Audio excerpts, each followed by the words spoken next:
આપણે આ લીલા અડદની દાળ એકદમ સારી એવી બની અને તૈયાર છે. તો છે ને એકદમ સરસ.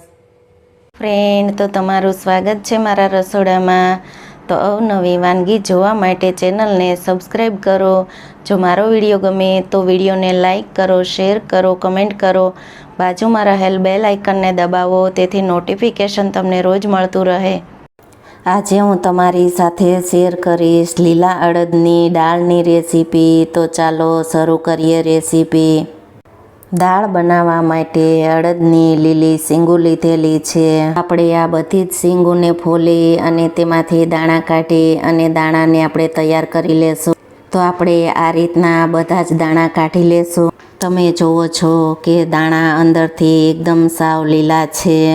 અડદની શીંગું ફોલી અને આ રીતના દાણા કાઢી લીધા છે. તો આપણે આ દાણાને આપણે કુકરમાં 2 વિસલ કરી અને દાણાને બાફી લેશું. તમે જુઓ છો કે આપણે જે આ લીલા અડદ ફોલેલા હતા તેને આપણે કુકરમાં 2 વિસલ કરી અને બાફી લીધા છે. તો આપણે આ અડદના દાણાને ચેક કરી લેશું. તો અડદ એકદમ સારા એવા બફાઈ ગયા છે. તમે જુઓ છો. આપણે આ લીલા આખા અડદની દાળ બનાવશું. ટમેટાને કટિંગ કરેલ છે. આદુ મરચું લસણની પેસ્ટ ખાંડી અને તૈયાર કરેલી છે. તો આપણે દાળનો પહેલા વઘાર કરી લેશું. અડદની દાળનો વઘાર કરવા માટે આપણે 3 થી 4 ચમચી જેટલા તેલનો ઉપયોગ કરશું. ગરમ થઈ ગયું છે. તો અડધી ચમચી રાઈ, ચમચી જીરું, ચપટી હિંગ, લીમડાના પાન, ટામેટાને આપણે 3 થી 4 મિનિટ સારી રીતે સાતળી લેશું. તો 4 મિનિટ જેવું થઈ ગયું છે અને તમે જુઓ છો કે ટમેટા એકદમ સારી રીતે તેલમાં સતળાઈ ગયા છે. તો આપણે 1 ચમચી આદુ મરચું લસણની પેસ્ટ એડ કરશું. તેને આપણે પહેલા સારી રીતે સતળાવા દેશું. આદુ મરચું લસણની પેસ્ટ સારી રીતે તેલમાં સતળાઈ ગઈ છે.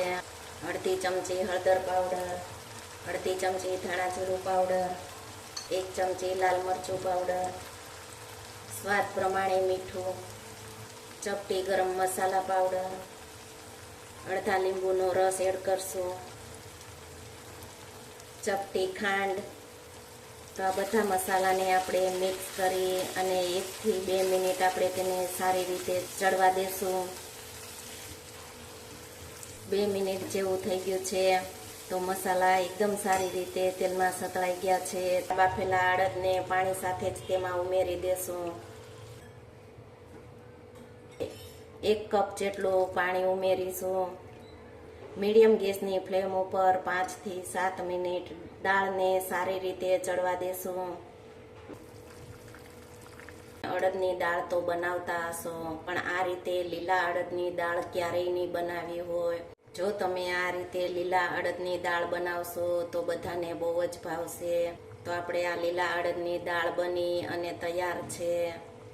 આપણે ગેસને બંધ કરી દેશું. ઉપરથી ધાણાને સ્પ્રિંકલ કરશું. દાળ બની અને તૈયાર છે. ગરમા ગરમ સર્વ કરી લેશું.